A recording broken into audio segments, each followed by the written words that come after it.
क्योंकि भारत के संविधान का दफा नंबर 19 हमें इजाजत देता, freedom of conscience and free practice and free profession and propagate of religion. Article 25 कहता कि हम जिस देश में रहते हैं, इस देश के अंदर अगर मुसलमान हैं तो उसको किसी भी अपने धर्म के मुताबिक पूरे आजादाना तौर पर अपनी जिंदगी गुजारने का पूरा हक हासिल है। अगर कोई आरएसएस या बजरंग दल वाला हमारी टोपी और दाढ़ी से अगर उनको चिढ़ है तो टोपी और दाढ़ी की हकीकत को पढ़कर देखे।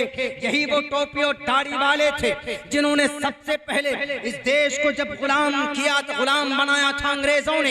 यही टोपी और दाढ़ी वाले थे जिन्होंने फांसी के फंदों को चूम कर सूली के तख्ते पर लटक कर और आग के अंगारों पर छलांग लगा कर इस देश को आजाद किया था। आज हम लोग 15 अगस्त मनाते, क्यों मनाते हो हमारे आरएसएस वाले भाइयों, क्यों मनाते हो हमारे बीएचपी के लोगों? आपको मालूम है इसका बैकग्राउंड क्या, इसकी तारीखी पसे मंजर क्या है? आपको अगर तारीख याद होगी, आपको अगर इतिहास मालूम होगा तो आप इन टोपी और दाढ़ी वालों को अमेरिका के कहने पर 9/11 के हमले के बाद टेररिज्म, इस्लाम को टेररिज्म से जोड़ा गया। हालांकि Islam and terrorism, there is a quite different between Islam and terrorism and Quran and hadith and sharia. जमीन और आसमान का फर्क है। अरे जिसके नबी ने वजू में 1 लोटा पानी ज्यादा बहाने को फजूल खर्च करार दिया हो, वो नबी कभी किसी मासूम इंसान के खून बहाने की इजाजत और परमिशन कैसे दे सकता? टोपी और दाढ़ी वालों को बदनाम करने वालों, उठाओ तारीख। जब 1600 ईस्वी के अंदर जब आपके इसी सूरत की सरजमीन पर सबसे पहले ईस्ट इंडिया कंपनी आई थी तो किसी माए के लाल में वो दम वो हिम्मत नहीं थी कि उसके खिलाफ आवाज बुलंद करते। लेकिन 1755 के अंदर कलकत्ता की सरजमीन पर नवाब सिराजुद्दौला का नाना खड़ा हुआ। 1757 के अंदर नवाब सिराजुद्दौला सबसे पहले अंग्रेज से इस देश को बचाने के लिए, यहाँ की संपत्ति को बचाने के लिए 1757 के अंदर पलासी बंगाल की घाटी के अंदर अंग्रेज के सामने में अगर तलवार बुलंद किया था तो उस वक्त कोई आरएसएस नहीं थे, उस वक्त कोई बीएचपी वाले नहीं थे, उस वक्त कोई हिंदुस्तान का दहशतगर्द तंजीम नहीं था, बल्कि वो नवाब सिराजुद्दौला ही was related to the Islam religion. वो इस्लाम का एक टोपी और दाढ़ी वाला था। उसके बाद जब उनकी शहादत हो जाती है तो 1799 के अंदर ये टीपू सुल्तान जिनकी दाढ़ी नहीं दिखाई गई, मौलाना हुसैन अहमद मदनी कहते हैं कि टीपू सुल्तान की तहज्जुद की नमाज कभी भी कज़ा नहीं हुई। वो टीपू सुल्तान जिनका नाम सुनकर जनरल हॉर्स के रोंगटे खड़े हो जाते। टीपू सुल्तान की दाढ़ी थी, सर पर टोपी और पगड़ी थी। अंग्रेज ने कहा कि टीपू सुल्तान हम तुम्हें दे देते हैं, ये एरिया ले लो, लेकिन हमसे हाथ मिला लो। पता टीपू सुल्तान ने क्या कहा? टीपू सुल्तान ने कहा कि अंग्रेज की औलाद मुझे खरीदना चाहता है, मेरे अंदर ईमान की ताकत है, पूरी दुनिया मिलकर इस ईमान की ताकत को नहीं खरीद सकते तुम।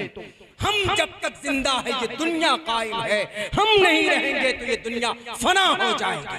इस्लाम को बदनाम करने वाले, टोपी और दाढ़ी के ऊपर इल्जाम लगाने वाले 1799 में टीपू सुल्तान शहीद कर दिए जाते। पता क्या होता? उनकी लाश पर खड़े होकर जनरल हॉर्स ने कहा था, वी वॉन द मैच। आज से हम इस देश के, आज से ये देश हमारा है। क्यों? भारत का सबसे बड़ा शेर हमने इसको शहीद कर दिया। 1799 के अंदर हमारा ये देश मुकम्मल तौर पर गुलाम हो गया। ये तारीख याद रखिएगा। जो लोग आज धर्म के नाम पर, अभी इलेक्शन होने वाला, आएंगे, कोई कहेगा कि ये हिंदू, कोई कहेगा कि ये मुसलमान। राजनीति, मुखिया, एमएलए, एमपी, इलेक्शन का टाइम होता है तो यही मुद्दा, कौन? ये हिंदू, ये मुसलमान, ये हिंदू, ये मुसलमान, ये हिंदू, ये मुसलमान। अभी कानपुर के अंदर एक बेचारा मोहम्मद अबसार को मारा गया, जबरदस्ती उसकी बेटी पकड़कर रो रही है। मोहम्मद अबसार, कोई लेना देना नहीं, पड़ोसी में झगड़ा हुआ, कुछ हुआ, तो भाई FIR दर्ज कीजिए, उसको सजा दीजिए। नहीं, मोहम्मद अबसार को बेचारे को गए, देखा दाढ़ी वाला है, टोपी भी नहीं थी, दाढ़ी वाला, तो पकड़ पकड़ कर मार रहे उसको, उसकी बेटी उसको बचा रही है। मैं पूछना चाहता हूं भारत के लॉ एंड ऑर्डर को मेंटेन करने वालों, आर्टिकल 21 क्या कहता है?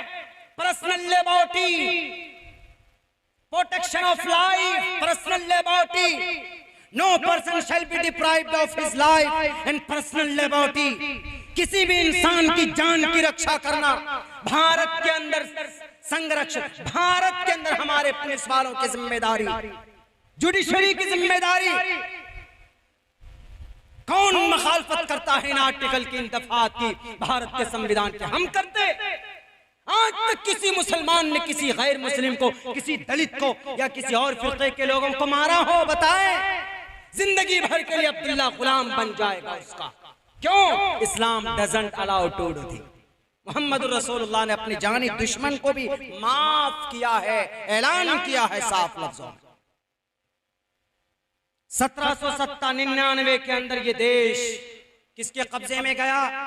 आजादी 15 अगस्त हमने मनाया है, अगस्त का महीना, इसलिए मैं शॉर्टकट जो मोटे मोटे वाकयात हैं आजादी के ताल्लुक से हम वो आप लोगों को सुना रहे हैं।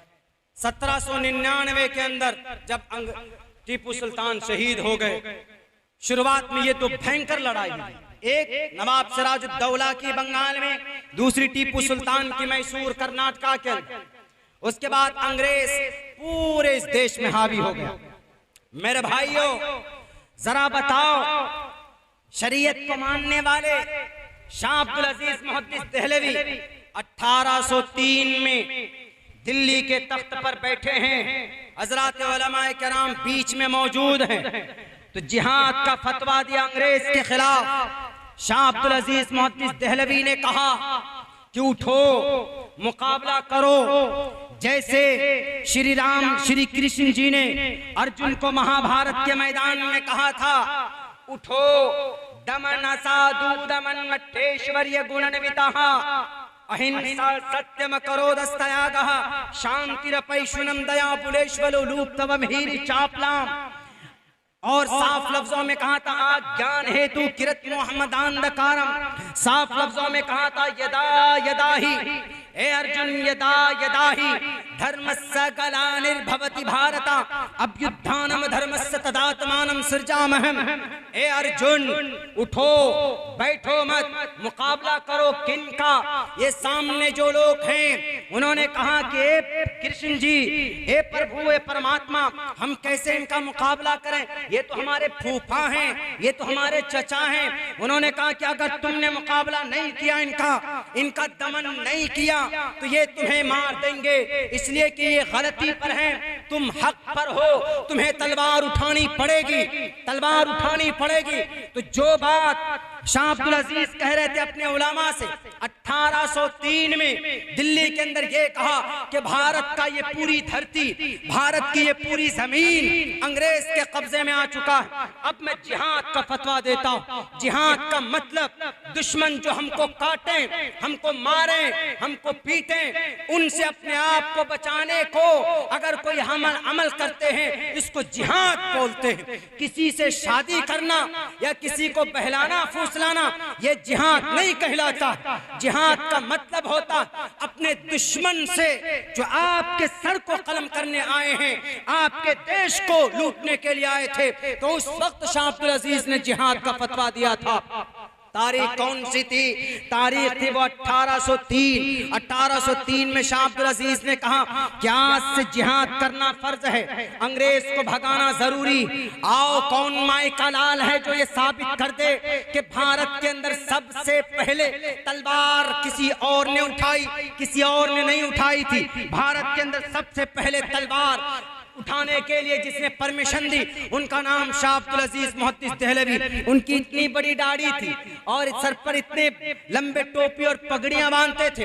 1803 के अंदर जिहाद का फतवा लगाया जाता है, यानी ये मुल्क दारुल हर्ब है, जिहाद करना हर एक मुसलमान पर फर्ज है। बताओ आज इस्लाम को, टोपी को, दाढ़ी को, कुरान को, शरीयत को बदनाम करने वाले अगर ये टोपी वाले, दाढ़ी वाले, अगर शाह अब्दुल अजीज मुहद्दिस देहलवी न होते तो मुहद्दिस देहलवी के दो शागिर्द मौलाना सैयद शाह इस्माइल शहीद रहमतुल्लाहि अलैह, मौलाना सैयद अहमद बरेलवी शहीद रहमतुल्लाहि अलैह, ये दो लोग 1831 के अंदर 50 लोगों को लेकर बालाकोट के तरफ जाते हैं। एक खान साहब से कहते हैं कि खान साहब आप हमारी मदद कीजिए, हम अंग्रेज से लड़ने के लिए आए हैं। तो खान साहब कहता है मैं अंग्रेज से मुकाबले के लिए आपकी मदद नहीं करूंगा, लेकिन फिर भी ये टोपी वाले, फिर भी ये दाढ़ी वाले, फिर भी ये कुरान वाले सर पे कफन बांधकर बालाकोट की पहाड़ी पर 50 लोगों को साथ लेकर शहीद हो जाते हैं। अंग्रेज का मुकाबला करते करते मर जाते हैं, लेकिन अपने सर को नहीं झुकाते, अपने इस भारत को झुकने नहीं देते।